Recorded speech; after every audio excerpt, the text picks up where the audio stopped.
నమస్తే, welcome to పొలిటెంట్ health. ఒక సామాన్య కార్యకర్త నుండి ఒక నాయకుడిగా ఎదగాలి అంటే అతనిలో ఎలాంటి లక్షణాలు ఉండాలి? అలాగే ప్రజల్లో తలలో నాలుకలా కలిసిపోవాలి అంటే ఆయనలో ఎలాంటి క్వాలిటీస్ ఉండాలి? ఇలాంటి విషయాలను మనకు తెలియచేయడానికి ఈరోజు మనతో పాటు ఉన్నారు life coach doctor Harish Tenneti garu. Leadership qualities గురించి ఇప్పుడు ఆయనతో డిస్కస్ చేద్దాం. నమస్తే సార్. నమస్తే అండి. సార్, ఒక లీడర్కి ఉండాల్సిన లక్షణాలు ఏంటి? ఒక కంపెనీలో కానీ పొలిటికల్గా కానీ లేకపోతే ఎక్కడైనా సరే మనం లీడర్గా ఎదగాలి అంటే ఆ లీడర్కి ఉండాల్సినది విజన్. నేను ఎవరిని ఉద్ధరించడానికి ఇందులో ఉన్నా. చాలామంది మిస్ అయిపోతారు ఓవర్ ది పీరియడ్. స్టార్ట్ అవ్వడం మాత్రం లీడర్గా స్టార్ట్ అయ్యి తర్వాత ఎందుకు వచ్చాను నేను ఇందులోకి అనేది వాళ్ళకే తెలియకుండా అయిపోతుంది. ఒక గొప్ప లీడర్ ఎప్పుడు they will have a vision. వీళ్ళు నేను ఉద్ధరించబడేవాళ్ళు, వీళ్ళ కోసం నేను పనిచేస్తున్నాను, నా లక్ష్యం ఇది, నా పర్పస్ ఇది, నేను ఎందుకు చేస్తున్నాననే విజన్ ఉంటుంది.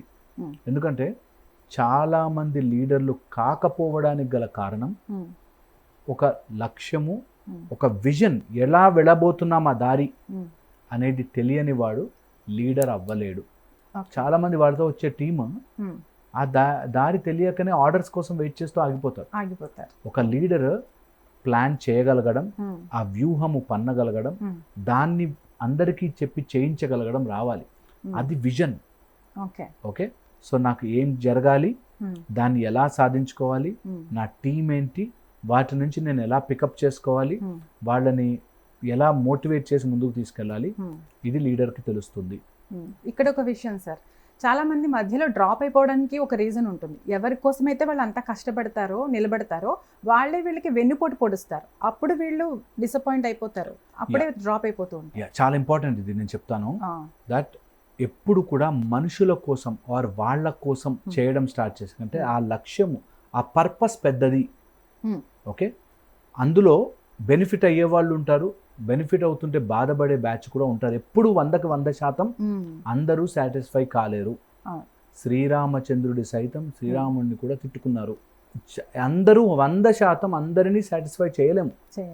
ఓకే, కొంతమంది ఎప్పుడు రిజెక్షన్ ఉంటారు. మనం ఎంత మంచి మాటలు చెప్పినా వీడియోలో కొంతమంది తిట్టేవాళ్ళు ఉంటారు. ఓకే, సో వాళ్ళని అందుకే క్లారిటీ ఆఫ్ దట్, నేను ఎందుకోసం పనిచేస్తున్నాను అనేది క్లారిటీ ఉంటే ఈ నలుగురు మాటలు అనేసరికి అయ్యో నేను చేయలేదా, వాళ్ళ కోసం చేశాను కదా, ఇది ఉండదు. ఆ పర్పస్ హయ్యర్ అండ్ బిగర్, దానికోసమే పనిచేయాలి. ఓకే, ఇది అది కన్ఫ్యూజ్ అవ్వకూడదు. నేను వాళ్ళ కోసం పనిచేసా కదా, వాళ్ళని మెచ్చుకోవాలి కాదు. వాళ్ళు మెచ్చుకున్నా మెచ్చుకోకపోయినా అది వాళ్ళకి మంచి జరుగుతుంది అంటే నేను పనిచేస్తాను. అది లీడర్కు ఉండే క్వాలిటీ. నన్ను వీళ్ళు పొగడాలి, నేను నీకోసం చేశా కదా, నాకు విగ్రహం కట్టు వాడు లీడర్ కాదు. ఎండ్ ఆఫ్ ద డే వాళ్ళు రియలైజ్ అవుతారు. ఖచ్చితంగా బెనిఫిట్ వాళ్ళకి రాగానే తెలుస్తుంది. అంతవరకు మాత్రం ఒక లీడర్ లా ఉంటాడు.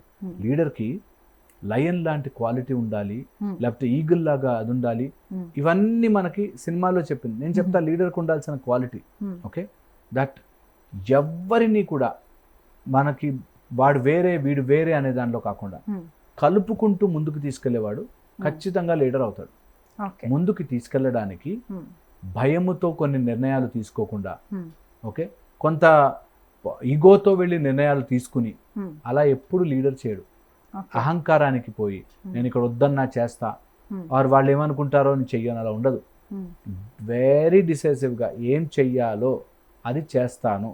నాతో ఉన్నవాళ్ళు ఉంటారు, లేని వాళ్ళు లేరు. వాళ్ళని బాధ పెట్టను, వాళ్ళని రా రా రా అని అడుక్కోను.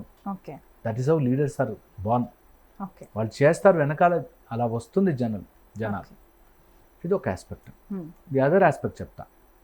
ఎవరికైతే ఆరాస్ బాగుంటాయో లీడర్గా ఎదుగుతారు. వాళ్ళ ఆరా షుడ్ బి నైస్. ఆరా అంటే 5 కోశములుగా మన చుట్టూ ఒక వలయాలు ఉంటాయి. అవి ఎనర్జెటిక్గా, అవి స్ట్రాంగ్గా ఉంటే లీడర్గా ఎదుగుతారు, పాజిటివ్గా ఉంటారు. ఒకవేళ అవి లేకపోతే వాడు ఎంత ప్రయత్నించినా వాళ్ళ మాటలకు ఎవరు ఇవ్వరు, కేర్ ఇవ్వరు. ఇది నేను ఎంతో మందిని ట్రై చేసి చూశాను ఈ మాటలు. ఎవరైతే సత్యానికి దగ్గరగా ఉంటారో వాళ్ళ లీడర్స్గా తొందరగా ఎదుగుతారు. అవతల వాడు అర్థం చేసుకుంటాడా లేదా కాదు, వీళ్ళకి సత్యముగా ఉండి క్లారిటీ ఉండి నేను ఇందుకోసం పనిచేస్తున్నాను అని దానికి వాళ్ళు స్టిక్ ఆన్ అయి ఉంటే సక్సెస్ అయిపోతారు కదా సార్. నాకు ఇది చేయాలనుంది కానీ వాళ్ళు ఏమనుకుంటారో అని మార్చి వీడి సత్యానికి వీళ్ళే అటాచ్డ్ లేరు. చాలా సటిల్ పాయింట్, బట్ గుర్తించండి. నేను ఒకటి చెయ్యాలి అనుకుంటున్నాను, అది నా సత్యం, దానికి నేను కట్టుబడి ఉన్నాను. ఓకే, ఒక దొంగంట నేను గర్భిణీ స్త్రీలని పిల్లల్ని హాని చేయను అని ఒక నియమం పెట్టుకున్నాడు. ఒకవేళ దొంగతనం ఛాన్స్ వచ్చినా నేను వాళ్ళ దగ్గర దొంగతనం చేయను. ఓకే, అది నియమం, అది నా principle, that is my rule. దొంగ కూడా ఒక ప్రిన్సిపల్ పెట్టుకున్నాడు. నిజంగా చాలా మంచి మంచి పెద్ద పొజిషన్కి వెళ్ళాడు అంటారు. సో పాయింట్ ఈస్, అది స్టోరీ విజన్గా ఆలోచిస్తా, నిజము కూడా నీకంటూ కొన్ని నియమనిష్టలు పెట్టుకుని, నీకంటూ పర్టికులర్ రూల్ పెట్టుకుని ఆ సత్యానికి కట్టుబడి ఉంటే ఓకే, ఖచ్చితంగా లైఫ్లో మనకు అందుకే బలిచక్రవర్తి, ఓకే, లేకపోతే ఇంకా అలాంటి రాక్షసులు కొంతమంది పేరు మోసిన వాళ్ళు. ఎందుకు అంటే వాళ్ళు సత్యము వైపుకి వాళ్ళ మాట ఇచ్చాను నేను ఉంటాను, ఓకే, మాట ఇచ్చాను నేను, ఓకే, మాట మీద నిలబడతాను అన్నట్టుగా. గజాసురుడు అనే రాక్షసుడు మాట ఇచ్చాడు, సరే నీకు మాట ఇచ్చా కదా, గంగిరెద్దు దాడించడానికి వచ్చిన మాట మీద నిలబడగలగడం ఒక గొప్ప క్వాలిటీ. అది ఈ రోజుల్లో లీడర్స్కి ఉండాలి. రాక్షసులు అవ్వమని కాదు, ఆ మాట ఇస్తే మాట మీద నిలబడగలగడం అనేది ఒక గొప్ప క్వాలిటీ. ఓకే, నెక్స్ట్ చదరంగం ఆడడం రావాలి. ఈ గేమే కాదు, మనుషులతో మనుషుల బుర్రలతో ఆడడం రావాలి. షార్ప్ ఉండాలి. 3 రకాల మనుషులు కనిపిస్తారు. ఎవరైనా లీడర్ అవుతుంటే 3 రకాల బుర్రలు కనిపిస్తాయి. మనుషులు కాదు, బుర్రలు. 3 రకాల బ్రెయిన్స్ ఉంటాయి. మైండ్ గేమ్ ఆడేవాళ్ళు. ఆ మైండ్ని గుర్తించగలిగితే ఓకే గెలుస్తారు. ఏంటా minds? Mild mind, child mind, wild mind అని 3 రకాల మైండ్స్ ఉంటాయి. మైల్డ్ వీళ్ళు మంచోళ్ళు, అమాయకులు, వీళ్ళు హాని తలబెట్టరు ఎవరికి, అలాంటి వాళ్ళు నీతో ఉంటారు. ఓకే, వాళ్ళని కాపాడుకోవాలి. మైల్డ్ మైండ్స్ వీళ్ళు హాని చేయరు, కానీ వీళ్ళకు ఉండే బాధ ఏంటంటే తొందరగా హర్ట్ అయిపోతారు. తొందరగా నన్ను ఇలా చేసావా, నన్ను మోసం చేసావా, నమ్మించాను, నేను నమ్మాను, నా కోసం sensitive people, mild mind. Okay, వీళ్ళతో చాలా జాగ్రత్తగా ఉండాలి, కానీ easy to deal. Child mind ఉంటారు, వీళ్ళు చైల్డిష్, చిన్న పిల్లల్లా ఆలోచిస్తారు. అది నాకు దక్కలేదంటే నేను ఎంతకైనా కింద పడి ఏడుస్తా అనే టైప్లో ఉంటారు. పొలిటికల్గా కూడా లేకపోతే లీడర్గా ఎదగాలన్నా కూడా ఈ చైల్డ్ మైండ్ పీపుల్తో జాగ్రత్త. వాళ్ళు ఉండి ఉండి మన సీక్రెట్లు చెప్పేస్తారు. అలాంటి వాళ్ళు చైల్డిష్ మైండ్ రా వీడు అన్న వాళ్ళ దగ్గర కొంచెం తక్కువనే మాట్లాడాలి. ఎందుకంటే వాళ్ళు రిస్క్, వాళ్ళకి ఏం దాగవు, ఏ రోజు ఎలా ప్రవర్తిస్తారో తెలియదు. Child mind. తర్వాత వైల్డ్ మైండ్ ఉంటారు, వీళ్ళు డేంజరస్ పీపుల్, కానీ వాళ్ళు మనల్ని నమ్మారంటే మన కోసం నిలబడిపోతారు.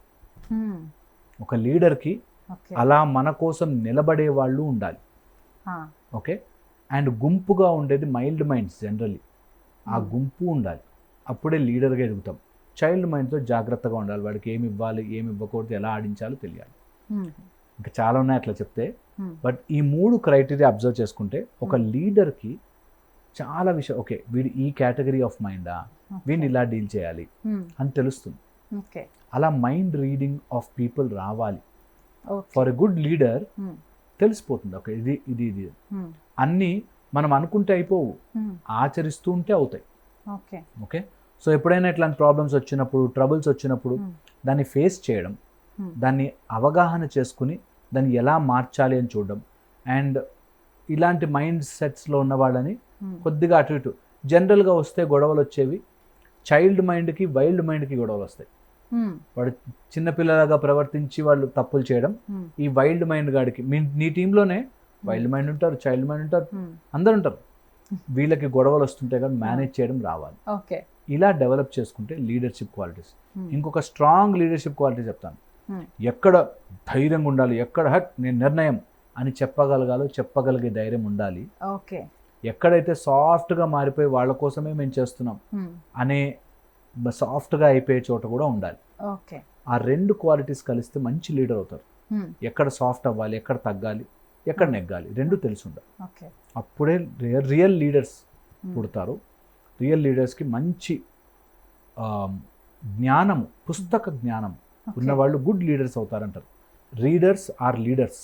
ఎంత చదివితే అంత గొప్ప లీడర్లు అవుతారు.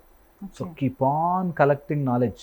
ఇప్పుడు చదవడానికి పుస్తకమే అవసరం లేదు, ఫోన్లో ఉన్నాయి, నెట్లు ఉన్నాయి, ఎక్కడో చోట ఇన్ఫర్మేషన్ చదువుతూ ఉండాలి. వింటే కాదు, ఓకే, చదువుతూ ఉండాలి. సో చదివిన వాళ్ళు చాలా గొప్ప నాయకులు అవుతారు, లీడర్స్గా ఎదుగుతారు. ఎందుకంటే వాళ్ళకి డిఫరెంట్ పర్స్పెక్టివ్స్ తెలుస్తాయి కాబట్టి. అంటే ఎలాంటి స్టోరీస్ చదవాలంటారు? స్టోరీస్ అన్ని రకాల పుస్తకాలు నేను చెప్తున్నా కదా, ఇదే అని కాదు, ఫిక్షన్ లేకపోతే నాన్ ఫిక్షన్, సైంటిఫిక్ బుక్స్, ముందు అన్ని ఇన్ఫర్మేషన్ గ్యాదర్ చేసుకోవాలి. చాలా విషయాల మీద అవగాహన ఉండాలి. ఓకే, అవి డేట్లు టైంలు గుర్తుండకపోయినా సరే అవగాహన ఉండాలి. ఓ ఇలా ఆలోచిస్తారా, ఓ మెసపోటేమియాలో ఇలా ఉండేదా, ఓ మనకు అన్ని విషయాలు అవగాహన ఉన్నవాడు గొప్ప లీడర్ అవుతాడు. లేకపోతే చాలా యూనో ఎవరు ఎలాగైనా మనం తిప్పేసే ఛాన్స్ ఉంటుంది. అందుకని good leader should have lot of literature knowledge, సైకలాజికల్గా స్ట్రాంగ్గా ఉండాలి. అబ్సల్యూట్లీ స్ట్రాంగ్గా. సో ఒక గుడ్ లీడర్ అవ్వాలి అంటే నిజంగా కూడా మనతో పాటు చాలా మందిని కలిపి తీసుకెళ్ళడం రావాలి, అన్ని రకాల బుర్రలు ఉంటాయి, మేనేజ్ చేయడం రావాలి, అన్నిటికీ హర్ట్ అయిపోయి ప్రధానికి ఫీల్ అయిపోయి ఉండకూడదు. చాలా విషయాల్ని ఇక్కడ బరువు తగ్గించుకుని మైండ్లో లక్ష్యం వైపుకి ముందుకు వెళ్తూ ఉండాలి. అలాంటి వాళ్ళు లీడర్స్ అవుతారు. Develop a bigger purpose. అలా డెవలప్ అవ్వాలి అనుకున్న వాళ్ళు, లీడర్స్ అవ్వాలి అనుకున్న వాళ్ళు మణిపూర చక్రాన్ని, అంటే మన నాభి స్థానంలో ఉండే మణిపూర చక్ర యాక్టివేటెడ్గా ఉంటే వాళ్ళు గుడ్ లీడర్స్ అవుతారు అంటారు. ఎవరికైనా ఇంట్రెస్ట్ ఉంటే రమ్ అనే పదంతో మణిపూర చక్రాన్ని వైబ్రేట్ చేయాలి. డైలీ 10-15 minutes రమ్ రమ్ అని మా సౌండ్ని ప్రొలాంగ్ చేస్తూ, ఓకే, రమ్ అని ప్రొలాంగ్ చేస్తూ మా సౌండ్తో నాభి స్థానంలో ఫోకస్ చేస్తుంటే గుడ్ లీడర్షిప్ క్వాలిటీస్ వస్తాయి అంటారు. ట్రై చేసుకోండి ఎప్పుడైనా వీలు కుదిరితే. అలా చేయాలి అనుకుంటే చేసి చూడండి. ఒక మంచి లీడర్కి ఎలాంటి క్వాలిటీస్ ఉండాలనే విషయాలు చాలా క్లియర్గా ఎక్స్ప్లెయిన్ చేశారు. Thank you sir.